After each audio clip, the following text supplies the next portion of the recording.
Yo les amis, c'est Willou, et bienvenue au premier épisode de l'œil de l'été. Antoine Griezmann quitte l'Atlético, mais où ira-t-il? Juninho proche de retrouver Lyon, mais pourquoi faire?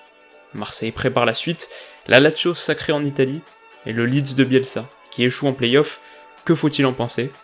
5 infos par jour. Puis mon avis, c'est la promesse de l'œil de l'été. Et c'est parti.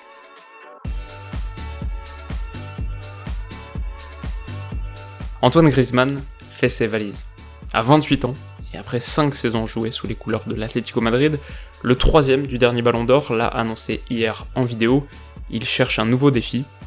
Quel club paiera sa clause libératoire, fixée à 120 millions d'euros? Alors pas mal de choses à dire là-dessus bien sûr, mais déjà on peut noter que ce sera sans aucun doute l'un des mouvements majeurs de cette intersaison, et qui pourrait intervenir particulièrement tôt. Parce que quand on regarde les plus gros transferts de l'histoire, Neymar a signé au PSG un 3 août, Pogba a rallié United le 8 août 2017, Dembélé au Barça c'était le 25 août, Mbappé le 31 août, et Bale au Real même le 1er septembre. C'est souvent des dossiers très complexes, avec des intermédiaires très exigeants qui veulent tous offrir une part du gâteau. À voir ce qu'il en sera pour Griezmann, mais comme pour Hazard d'ailleurs, on a l'impression que cet été ça pourrait aller assez vite. Alors bien sûr, le Barça est sur le coup, et semble être aussi en très claire position de force. Ils le voulaient déjà l'année dernière, et ils ont les ressources financières pour, mais depuis quelques jours on parle pas mal d'un intérêt du PSG. Qu'est-ce qu'il faut en penser? Pour aller vite, j'imagine à aucun moment cette piste être sérieuse. Voilà, le nom de Paris revient à chaque fois qu'un top player est sur le départ, et c'est normal, c'est un club qui, sur le marché des transferts, peut boxer dans cette catégorie, et qui a des arguments forts, mais en l'occurrence je le vois surtout comme une manière de faire grimper les enchères. Médiatique, pour la presse française, salariale peut-être, pour le clan Griezmann. Voilà, je serais très surpris de voir ce dossier prendre cette direction. Ce qui est intéressant en revanche, c'est les questions que tout ça pose. L'Atlético perd quand même en l'espace de quelques semaines Godin, Juan Fran, Lucas Hernandez, Felipe Luis, et donc Griezmann, c'est une vraie fin de cycle, et il va y avoir du travail pour en relancer un nouveau. Si Griezmann rejoint effectivement le Barça, quelles conséquences pour Suarez ou Coutinho? On peut aussi être intrigué par le défi stylistique qui se présente, que ce soit à l'Atlético ou chez les Bleus de Deschamps. Griezmann a toujours été le leader technique d'une équipe qui elle-même n'est pas vraiment protagoniste de ses rencontres, qui évolue toujours en réaction, donc au niveau du jeu, simplement il y aura des choses nouvelles à analyser. Enfin, Griezmann aura des socios à séduire, et selon une enquête publiée par le Mundo Deportivo mardi, 57% des répondants se disent défavorables à son arrivée. Juni rentre chez lui, selon l'équipe qu'il annonce en une, Juninho va retrouver le club dont il a marqué l'histoire, dans un rôle de directeur sportif qui s'inscrit dans la structure novatrice, voulue par Jean-Michel Aulas. Que faut-il en penser? Pour l'instant peut-être pas grand-chose. À l'inverse d'un joueur, le travail d'un directeur sportif ou d'un manager général s'évalue quand même très mal sur le court terme, et c'est assez difficile d'avoir un jugement pertinent avant au moins une saison ou deux, donc difficile de dire beaucoup plus que on verra. Ce qu'on peut dire en revanche, c'est qu'après un très long vide à ce poste, et une organisation faite de conseillers au rôle pas très clair, là l'OL se dote d'une fonction clé qui suggère qu'Aulas est peut-être enclin à partager davantage le pouvoir. Ce que je trouve intéressant enfin, c'est que si les clubs français boudent généralement les entraîneurs étrangers, au niveau des directeurs sportifs c'est plutôt l'inverse. Antero Henrique au PSG, Zubizarreta à l'OM, Luis Campos à Lille, Juninho à Lyon donc, tu sens que c'est un métier où la communication se fait aussi en grande partie vers l'extérieur, et où le carnet d'adresses est fondamental.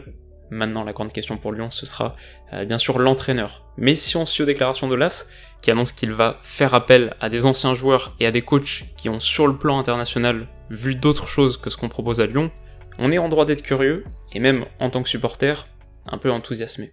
Du côté de Marseille en revanche, l'enthousiasme est plus mesuré. Et alors qu'une saison décevante touche à sa fin, les yeux sont rivés vers l'avenir. Quelle suite? Et quel projet? Alors de mon point de vue, je pense qu'il y a en ce moment à l'OM une des situations les plus complexes du foot européen. Des joueurs vieillissants au salaire fort, donc des actifs dont la valeur décline, mais qui coûtent cher, des revenus qui plongent par rapport à l'année dernière. Tu passes d'une finale d'Europa League à une sortie en poule, et aucune Coupe d'Europe la saison prochaine, des supporters plus qu'en grogne, mais carrément en fronde, un entraîneur prolongé au mauvais moment et très cher à licencier. Comment est-ce que tu te sors de tout ça? Je crois que dans le foot aujourd'hui, il y a quand même deux vérités. D'une, rien n'est éternel, et de deux, l'argent résout pas mal de problèmes. Et alors apparemment, McCourt serait prêt à réinjecter une belle somme pour relancer le projet.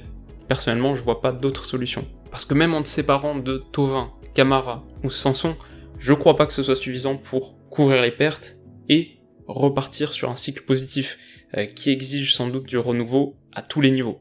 En 2 ans et demi, Hérault a peu prouvé et s'est mal entouré. Garcia a des qualités, mais une nouvelle impulsion demande une nouvelle tête. Les cadres du groupe semblent lassés, et la qualité footballistique de certains peut même être mise en cause. Ce sera donc sans aucun doute un des chantiers les plus passionnants à suivre de cet été, parce qu'il y a tant à faire, et ce sera à la fois une illustration intéressante de gestion de crise, mais aussi de comment est-ce que tu rebâtis un projet à tous les étages, et par exemple, par où est-ce que tu commences. De l'autre côté des Alpes, ça je vais hier soir la finale de Coupe d'Italie. Et dans un match terne, la Lazio a finalement triomphé de Bergame 2-0. Qu'est-ce qu'on peut en dire ? Déjà un peu déçu de la performance de l'Atalanta, qui sous Gasperini propose généralement un football très intense et spectaculaire. C'est d'ailleurs quand même la 2e meilleure attaque de Serie A, derrière la Juve, mais hier on les a sentis un peu en dedans.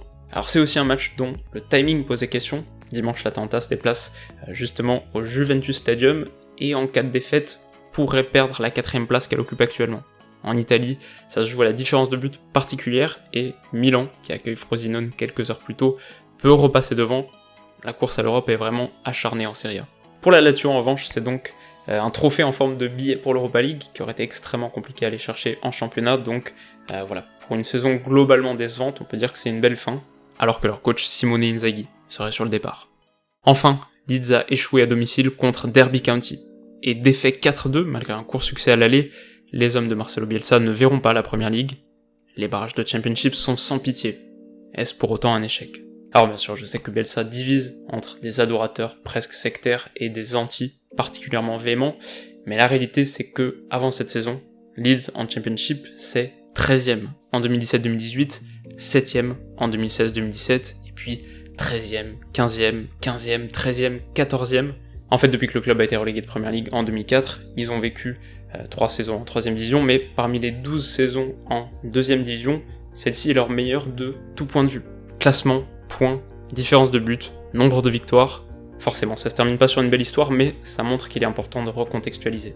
Alors maintenant, reste à voir si le groupe aura les ressources mentales et physiques pour embrayer sur une seconde saison. On peut se dire parfois que prendre Bielsa c'est un joker à pas griller et que les certitudes d'une année seront pas nécessairement celles de la suivante. À voir, et à voir si lui-même restera d'ailleurs.